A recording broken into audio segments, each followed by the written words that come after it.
Let my honesty spill out through the pages. You're listening to Escaping the Rat Race. I'm your host, Amy Leo, a singer-songwriter and mental health educator. And our show is all about questioning the status quo and pushing the boundaries into what's possible for human beings and not probable.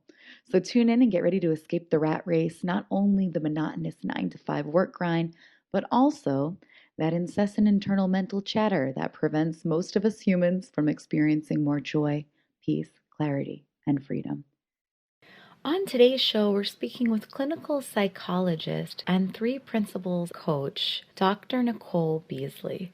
And today's episode really gets at the heart of well-being as well as decision-making. I actually visited Nicole's website and I was really inspired on her landing page about describing the kind of work that she's doing. She describes it as follows: our work together. To be free is to feel connected to a wellness that cannot be eroded by challenging life circumstances. In Buddhism, living fully within this wellness is called enlightenment. Our work together is about helping you move towards this freedom, the freedom to feel well no matter what is happening in your life. On Nicole's website, she also has a really beautiful section that are short audios that she calls love notes, and they really go into detail and summarize what we have been talking about on this call, how this sense of being free regardless of challenging circumstances also has an implication to making wise decisions, even when the decisions in fact seem very or are very difficult. Stay tuned for today's call if you're looking for a way to solve your problems more efficiently and with your well-being and peace of mind intact. I also want to provide listeners with an overview. There are a couple terms that we mention in today's show. One is the 3 principles, basically a conversation discussing how the human mind works and how human experience actually happens universally. And we also mention a woman named Jean Catherine Gray. Jean Catherine is a mentor to both Nicole and I. So those are some names that you're going to hear. If you've never heard any of these terms before, you can still get a lot out of today's call. Good morning, good afternoon, or good evening. My name is Amy Leo from reviveyoursanity.com, and I have a very special guest, a dear friend, a colleague of mine, Dr. Nicole Beasley. She's a psychologist and a 3 principles facilitator. And if you don't know what that is, you definitely want to stick on to the call and discover a little bit more about that. So, Nicole, I am just going to let you take off from wherever feels right. If you can share with folks a little bit maybe about your personal story and how you came to the conversation that is the 3 principles and how that's affected your life today. Well, let's see. That's a beautiful question, and I want to get quiet to see where I want to go with it. I think it's good to talk about how I found Jean Catherine. Before I became a mom, I really felt called to be a monk. And I love my work. I love my work as a clinical psychologist. And at a certain point in both my own healing journey and my work with clients, I felt like the field of psychology was kind of reflecting back to me some of my own, I heard in it my own not so wise thinking. And now that I'm in the principles, I can see, well, I was only experiencing my own thinking, since that's all I can ever do. But I felt much more alive. My wisdom was more alive. I felt more called in spiritual traditions than in psychology. And I found this amazing teacher, and her name is Sherry Huber. And I highly recommend, if you've experienced any kind of suffering or felt stuck in it, to read some of her books, because she's just such a wonderful teacher. And she's a Zen Buddhist monk. And after reading some of her books, I went to her monastery, and long story short, was invited to become a monk or live at the monastery and start walking down the monastic tradition. And but I also really wanted to be a mom. And her monastery, it just didn't, I couldn't see a path. I couldn't see how I could be a mother and become a monk. And so the last time I sat with her, she said, I asked her in the group, what's the chance that I'll wake up and end suffering if I don't come and be a monk here? And she said, have you ever heard the expression, a snowball's chance in hell? At the time, it was like really hard to hear that, but also just reminded me of how much I love this teacher. She's just such a fiercely loving teacher. And so anyway, I left and I got married and I had my kids. And it's so wonderful to have them, and so happy that I became a mom. And I was lucky enough to have that experience. But in the midst of, I think my house was 7 by the time I was searching around for a way. How can I be on this path in my very busy life? And I thought a podcast would be perfect. And so I put in the search engine, waking up podcasts.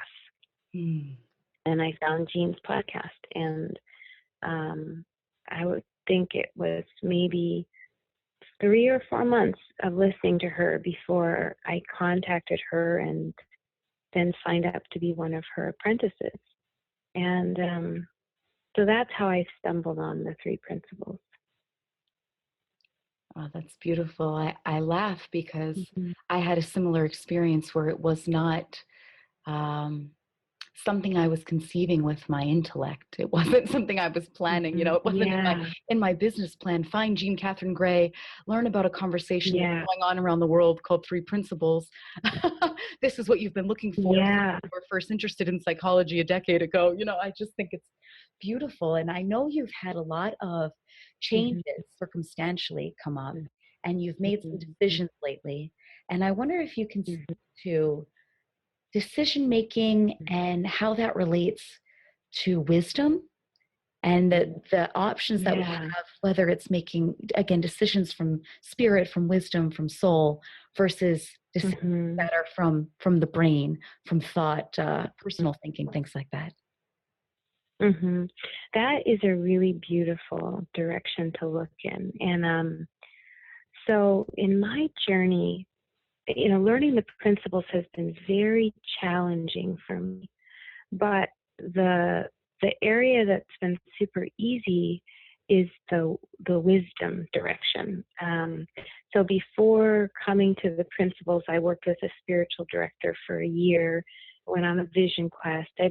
And in the realm of spirit and spiritual teachers, the idea of wisdom and the experience of wisdom is really common. It's a common direction to look in. What is spirit guiding you to do? And I think it's probably my meditative practice that helped me first notice and hear wisdom speaking to me. And so before coming to the principles, I would have this awareness that there is this place in me that will arise and give guidance. And for me, it often comes in words, but it definitely comes with a feeling. And that now looking back after learning the principles, I can see that what's been most challenging for me in following my wisdom has been conceptual mind and all the noise that it's made. So wisdom will bubble up, and then conceptual mind will get super busy. And before the principles, I imagine it was not as easy for me to understand how simple the solution was. Just like, put down conceptual thinking, or not that, as Jean would say to me, not that, not that, not that. So making decisions from wisdom for me feels like a grace, like a gift. I'll say to my clients, when you're in the presence of wisdom, there is a feeling of, for me, the image that comes is like you're in a meadow and there's sun on your face. And what you're hearing feels like that, feels like being in a meadow with sun on your face. Even when I get guidance that's maybe it's like something challenging has to be done or something, it feels very loving, very accepting, very whole, very circular, in contrast to conceptual mind, which often for me feels scary, hard, confusing, like a lot of effort.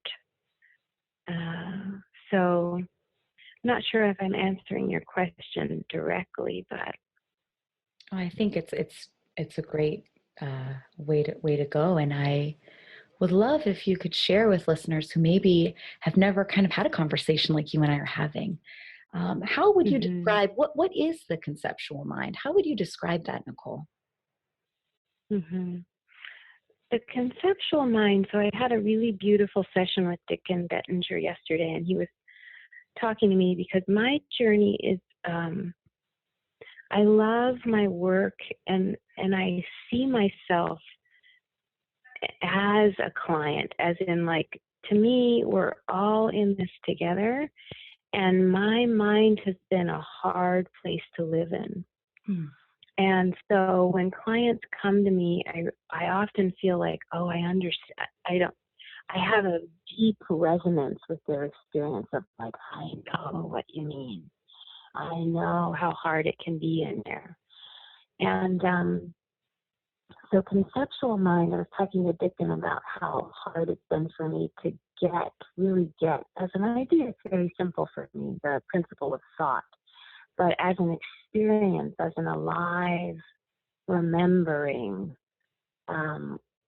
which in the principles would be more like an insight, is very challenging.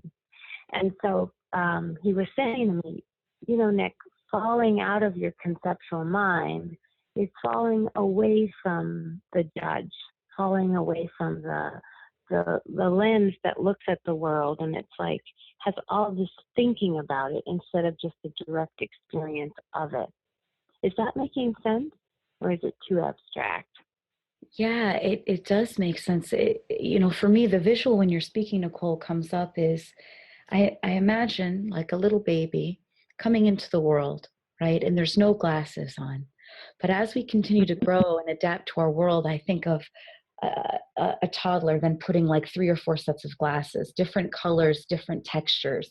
And then as a teenager, more glasses get added on. And then as an adult, by the time you're an adult, if you don't realize that this is what the mind is meant to do, that you're so layered in thoughts and rules about living, that you can't see your way through life clearly. That's what I really hear you saying. That's the visual that comes up for me.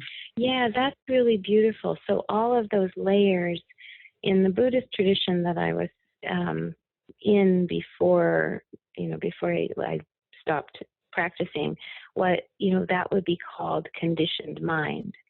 All the beliefs and all the ideas that we get from the society, from our families about what it means to be. And then those just come up. So like I said to Dickon yesterday, oh, I remember what you're saying. You're saying, look at your face and don't follow any of the thinking that arises about it. So like just look at Amy's hair and just notice it. But then the judgments, oh, it's so beautiful, it's so blonde, it's so soft, it's so silky. All of that is the glasses. Yeah. And so, and there's many layers of glasses, and it seems it's easy for me to fall asleep because, how do I want to say, it's so reinforced in the culture, like just living in the glasses rather than staying in the experience of being. Yeah. So that's like back to the baby, the baby's not having lots of, or who knows, I can't say for sure, but I assume that the baby's not having a lot of thinking about your hair, just experiencing it. And then that might be the sensation of touching it or noticing the light on it or whatever, but not judgments about it. Yeah. And so connecting this back to what you were saying about wisdom, I can't find my wisdom, or I don't feel it so much when I'm in the conceptual mind. When I'm in all the noise and the judgments, the right, the wrong, this is how it should be, it kind of can distract me from just being and then having this river of oh, right, this is what would feel natural. This is kind of, so like, for example, I'll make this more concrete. When I called Jean and I wanted to work with her, and that was really a strong knowing. So there wasn't a lot of like, do I want to work with her? No, maybe I shouldn't.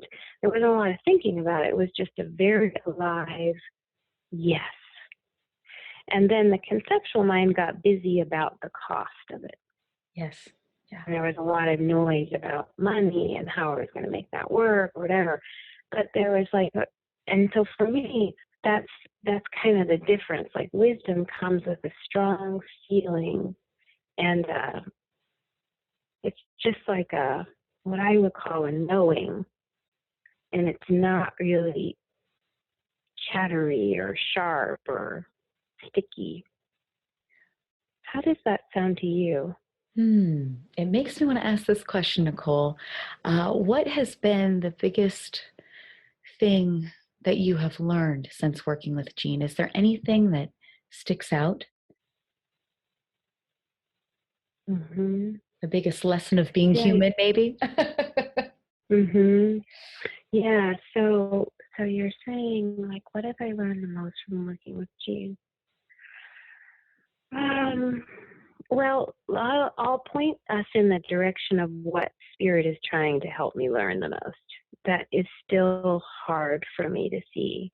And my intuition is that this is really beautiful. It doesn't feel beautiful that it's so hard for me to see it, but my sense is that when I do see it, it'll be really like an open door in a place that's been closed. So it's been really hard for me to see how I'm only living in my own mind. And that there is nothing other than my experience of my own thinking happening. And so what I've been up against in my life and in the journey with the principles is that my thinking is often really powerful and sharp and harsh. So a lot of fear, a lot of thoughts that create sadness, some thoughts that create anger. And it's looked really like, well, I have this thing out here, like I have this person in my life that's really not being kind or something. And if I got like 40 people together and I said, hey, this person is blah, blah, blah, I would say most of them would agree. Like, yeah, that person really is doing that, and that is really challenging. And so their thinking might really line up with mine, that you're up against out in the world that's challenging. So it's been really hard for me to like fall awake to this reality that the problem isn't the person at all. But because I can't even experience that person, I'm only experiencing my thinking about that person. And so I'm on like the precipice, or like I can feel I'm at the edge of awakening to that. But I still have okay, well, it's only my own thinking. What do you do inside really harsh, sticky, loud thinking? If it's only your own thinking, how do you be with that in a way that is really helpful? Yeah, I'd love to, if I could jump in, Nicole, because it's such an interesting path, when you're diving into self-discovery. And I remember I had a period where it was like a little disorienting for me as well. When I started to really question what I thought was true and my view of the world. And what's replaced that, in my experience, has been this really increased humbleness and kindness, because it's like I do see the cosmic joke of it all. Just because it's exactly what you said, just because 10 people have the same opinion, we'll substitute for opinion of a situation, doesn't make it true. None of us can actually touch absolute truth. It's physically impossible. We are by nature these physical bodies with a built-in filter all the time. So it's amazing how that has allowed me to connect with people that have really different political opinions, religious beliefs, and Yes. to really just sit with another human being at a human level and to actually listen. Mm. Because what's amazing that I found, which I didn't think was possible, is that it actually benefits me to listen to where someone else is coming from. Because Mm-hmm. then Yeah. my world grows, and the possibilities of life for me grow. And I just find it Mm-hmm. so fascinating that our brains are just Mm-hmm. so efficient. I mean, that is what you're pointing at. That's what I hear you say, Nicole. Mm-hmm. How efficient Mm-hmm. they are. That's how they're made. That whatever we think, that Mm-hmm. it will make it through consciousness real for us. 100%. 100% real. Yes. But having the experience of something is real and having the experience of something as truth is different. So it's been really interesting to just get Yeah. little baby glimpses of that in life. It's Yeah, that is such a beautiful thing you just said right there. The experience of something as real or versus truth. And so it's interesting. I find I'm like, remember, forget, remember, forget, remember, forget in all these different contexts. So listening, I sit with clients all day and I'm really good at listening. And I'm also really good at hearing wisdom in the presence of my clients. And so when I hear trainings from three principles people about doing the work, it's like that comes very natural for me. Yeah. That a long time ago I heard Spirit say, fall out of your thinking mind, rest in your being, listen from that place. And so that practice, and yet I can still get so caught in my own life with my own mind in a way that is not this kind of listening. So it's really beautiful to see, and going back to what you just said, feeling something as real and knowing it's not true, that feels like the growth edge for me. To be in the presence of really harsh, scary thinking, and simultaneously experience it as not truth with a capital T, and not as an idea experienced as not truth, but have this deep knowing that for me is like a grace. And I wish that more people talked about learning the principles in this way, because for me, learning it is like I have to be broken open by something that is not me. It's not the small I. Yes. To be shown this. And so it's both like I show up and I'm in the conversation with Jean and I'm doing this talk with you, or I'm moving to Virginia, and yet something beyond me has to help me really understand the principles. Yeah. Yes. And I've also seen, and it has allowed a lot of psychological freedom for me to really see that it isn't all up to me. It's exactly like what you said, exactly what you said. And I love how you're really pointing towards how transformation, how change really happens. And it happens from this experiential place that you're talking about. I think there's a real misunderstanding with education. As if education of the self, right, self-help or personal development. And I think the field does a lot of great things. I think psychology does too. I'm not knocking them. Yes, But I think definitely that where they're misaligned with where the change has to come from. It has to come individual by individual. And I've also had the experience, Nicole, of I can know something conceptually with my intellect. That doesn't help me at all. Like you and I could share with listeners. Yes. It's probably driving the typing people like myself crazy that we haven't listened. What are these three principles? What are these girls talking about? Right. But the truth is, I know that listing off what the three principles are will not help anybody. It won't, because it has to come from the inside. It has to come from experience, from the visceral, from spirit, from grace, not from Nicole and I giving everybody a how-to with bullet points of what it is, right? Because it's what it is to us. Yeah. Exactly. And that's been so disappointing and challenging in learning the principles, in the sense of, if you had taken me the first week I signed up and you'd said, you'd said what you just said to me, I would have said, I know that. You're totally right. That's so wonderful. I'm definitely going to hire someone like you who says that. And then the experience of being, and this is where I have so much compassion for all of us and for my clients in particular, in the experience of a noisy mind and how painful it can be, so much compassion, because it is an inside out job. And I will never really know how you're going to awaken in the presence of that. I've never experienced it exactly like you have, because I've never been in your sky. I've never experienced your sky, and I can't. You're up against your own thinking, and I can't know what that's really going to be like. And also, it's like, from what it's been like inside of my own sky, it can be really challenging in there. Yeah. And it's not truth. It's not real. And something beyond me is giving me little grains.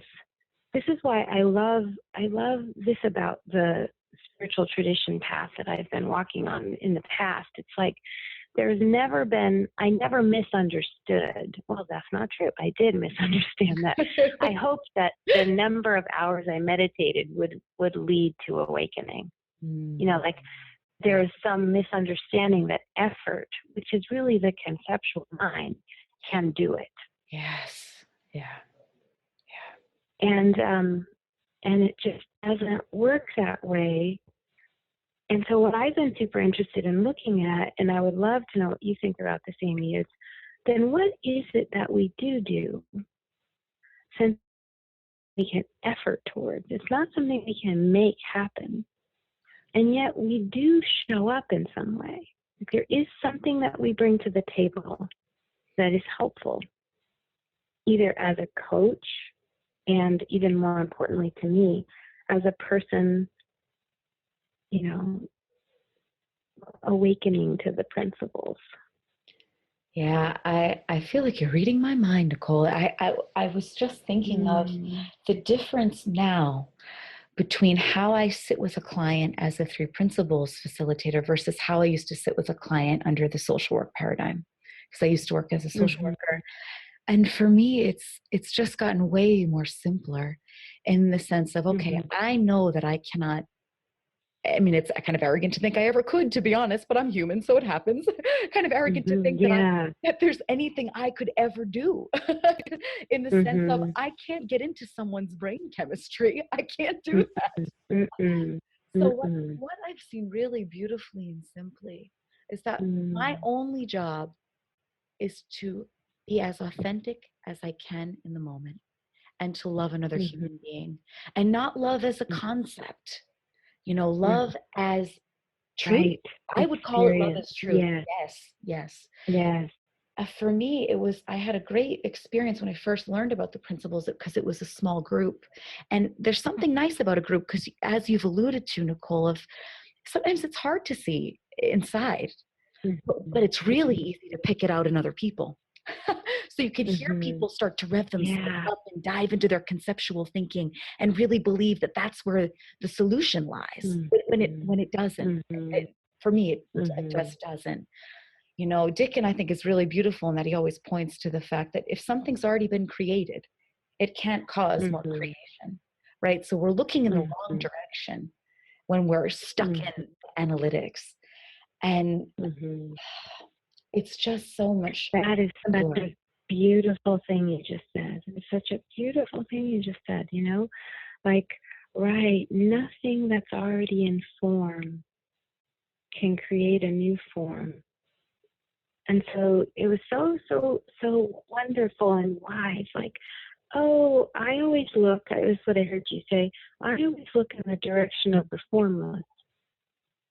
And when I'm in form, when I'm looking at conceptual mind, when I'm digging into my ideas and thoughts and trying to figure it out, I probably don't feel good. And you remember, like, that's not the way. Does that sound right, what you just said? Yeah. And what's fun is that every Mm-hmm. now and again I test it out if I'm having a particularly egoic day Yeah. where I'm really into Yeah. myself and I just want to force this Yeah. to happen. Yeah. Of course I can try to push the boulder up the hill. Of course I have that choice. I can dig Mm-hmm. in there and I can rev Mm-hmm. myself up. But the truth is I get exhausted really quickly and Mm-hmm. Mm-hmm. and, and I know enough now. I've had enough experience Mm-hmm. in my own life to know enough that Mm-hmm. when I'm in that mode, I am shutting out possibilities because that's how the mind is designed. We're like a dog with a bone in those spaces, Mm-hmm. right? Where it's like we only see Mm-hmm. this. And then people are offering, you've had this happen too, I'm sure, Nicole. And I always laugh Yes. when I see this Yes. where we're really in a tough spot. And of course, we have loved ones that don't want to see us suffering. Of course. So they're Mm-hmm. offering their opinions, their ideas, but it's like automatically we're like, Yes. nope, nope, nope, that won't work. And listing all the reasons because the mind is an Mm-hmm. awesome detective and it's going to support, gather evidence from your past to support what you think. Mm-hmm. So I know for a fact that my mind and my soul is not operating at its highest peak level when I'm in Mm-hmm. that. Mm-hmm. And knowing that enough now, it's allowed me often, not all the time, but often to relax a little bit out of it. It depends. Mm-hmm. Sometimes I catch myself quickly, sometimes I don't. Mm-hmm. Mm-hmm. But Mm-hmm. it's a beautifully different experience of life, of building a business, Mm-hmm. of creating Mm-hmm. songs, of even in my personal Mm-hmm. life with I just shared Mm-hmm. with Nicole before the call that I've fallen in love with someone I would call my soulmate, and I've never used those terms before in my life. I was always this rolling Mm-hmm. stone. And there's something Yeah. about there's something about I absolutely know without a doubt in my heart of hearts that having a better understanding, not that it's perfect by any means, but a better understanding of myself as a human being has absolutely supported that to flourish in love and authenticity. So what's amazing about this conversation is that it has the potential to trickle into all these aspects of life because we are the life that we're talking about. This life is running through us. And with that, Mm-hmm. Nicole, we're running out of time, which is a bummer. But I want to Yes. a couple more. I could talk about this for 8. Well, you and I both could. We're Yes. Catherine. Yes. Yes. I love this conversation. But I would love if you could share what is the 3 principles again, not mind, consciousness, and thought, but Mm-hmm. what is that for you? And then if you could share Mm-hmm. what you love most about your job, I think that'd be a nice way to end. Mm-hmm. So, what are the 3 principles for me? The principles are a guide home for me. It's like a reminder, kind of like a sign on the trail. I kind of imagine that I'm on this trail and I want to go home, and there's this beautiful, roomy poem, and it comes with drawings, and there's a drawing that's like a very windy path up to a door in the sky, and then there's this other windy path that's much shorter, and it's like, for me, and the shorter one is when you have a teacher or a guide or whatever, when you're in the presence of wisdom, let's say that. And so for me, the principles are like that. They're like the guide or the teacher. It's just like a little reminder of how it works, so that when I get lost, and the more I know them, the more alive they are. As like, at first it feels like they're a sign I can't, the word is really clear, but it doesn't mean anything to me. Is how learning the principles has been. And then as I walk down the trail, I see the same sign, but there's all this new understanding that is now connected to it, and it's helping me actually move towards home. And so then what do I love about, and just to say home, for me, home is sitting in God, sitting in presence, sitting in what I guess some people would call my essential self, just being at peace. And what I love about working with my clients is we are so beautiful, and I feel it's such an honor for people to come and sit with me and share who they really are, and for me to so clearly see you're not lost, you're not broken, There is nothing wrong with you. And it's not an idea. It's like such a grace that I get to feel that all day long with different people and different content. And then I really love the experience of listening and hearing spirit guide me. And so my work is really like, oh, I get to, I guess, and in a way, fall out of my conceptual mind and be present with another human being. So that's what I really love about my work. Yeah. Oh, that's amazing, Nicole. I love you so much. Thank you so much for coming on the call. I love you so much. I love you so much. Really. And thank you for creating such a beautiful space for us to talk in. Yes. Well, that came out of just spontaneous wisdom, which the show was created in a very different way than I used to create, and it's just been much more fulfilling for me. So even if my mom's the only listener, my mom and my boyfriend, that's okay. I'm totally not attached. I'm just having a great time. Yeah, that's wonderful, Amy. But that Nicole, is definitely the birth of something wonderful. Just following that, following what you love. And it's simple. It's really simple and enjoyable. And like what you're talking about with clients, it's the same experience for me. Nicole, though, can you please share, where can people find you if they do want to work with you? I know you're moving. They can find me at, I'm moving to Charlottesville, and I'll still have a practice in California, which is exciting. Oh, and then I'll have another practice in Virginia, and then I'll coach all over. And they can find me at www.NicoleBeasleyPhD.com. Okay, great. Yeah. I'll put that, of course, in the description too as a link. Okay. Oh, time, Nicole. Well, thank you for spending this time. Yeah, I can't wait to see you again. And next time I see you, I want to hear all about this thing about writing songs in a new way. Yes. That would be so cool to hear about. Absolutely. Absolutely. Well, thank you again so much, Nicole. Again, my name is Amy Leo from reviveyoursanity.com. If you are curious about what Nicole and I have been talking about, what sometimes happens for folks is they really like the vibe of these conversations, but if they're really new to the conversation, they're a little confused about what we're talking about. That's completely normal. So if folks do want to learn a little bit more for themselves, if again this is resonating in your gut, if it isn't, that's fine. But if it is resonating, feel free to reach me at reviveyoursanity.com. Or you can directly email me at amy@amyleo.com. We do have a variety of retreats that are going to be focusing on this inside out paradigm of the three principles of, basically for me, it's just a really simple way of experiencing or getting to know the human experience and the human mind. And it's not the only path, but it's a direct path. It's for me has been pretty direct. Maybe not for, again, everybody. We're all different. But Great. Well, keep rocking, everybody. And again, Nicole, thank you so much. Thank you. Have a wonderful, wonderful day. Thanks, you too. Bye. Okay. Bye-bye. Right before I get into today's real story, I wanted to share another quote that Nicole has on her website, which I think really sums up our conversation about wisdom, decision-making, and living in alignment with authenticity. The wisest people I know are people who have a knowing about life that has come through direct experience and a dedicated practice of sitting with themselves and others. Wisdom cannot come from a book, nor can it come from staying away from what is difficult.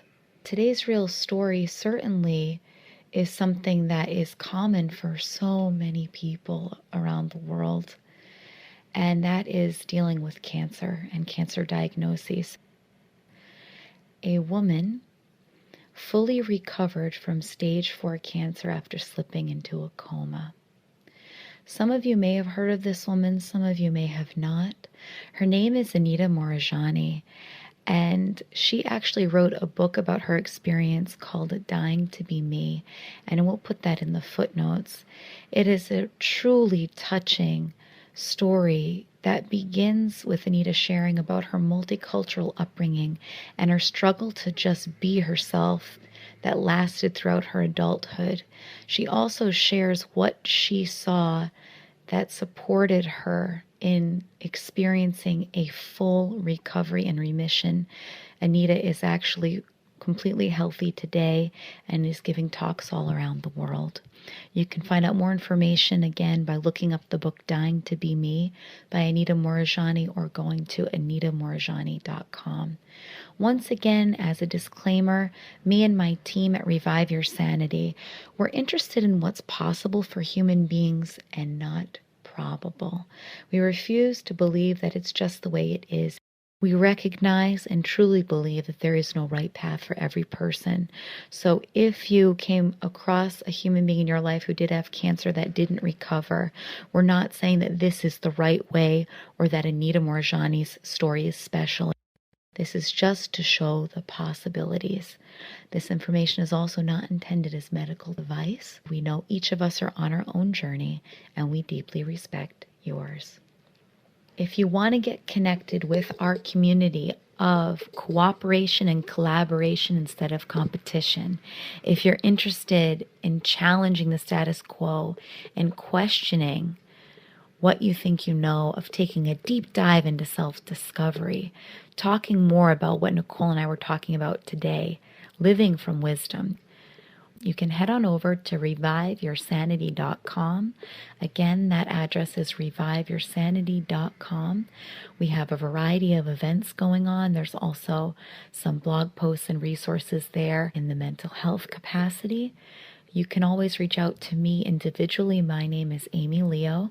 I can be reached at Amy, A-M-Y, at amyleo.com, as I also do host individual 4-day intensives and do work with folks both one-on-one and in small groups.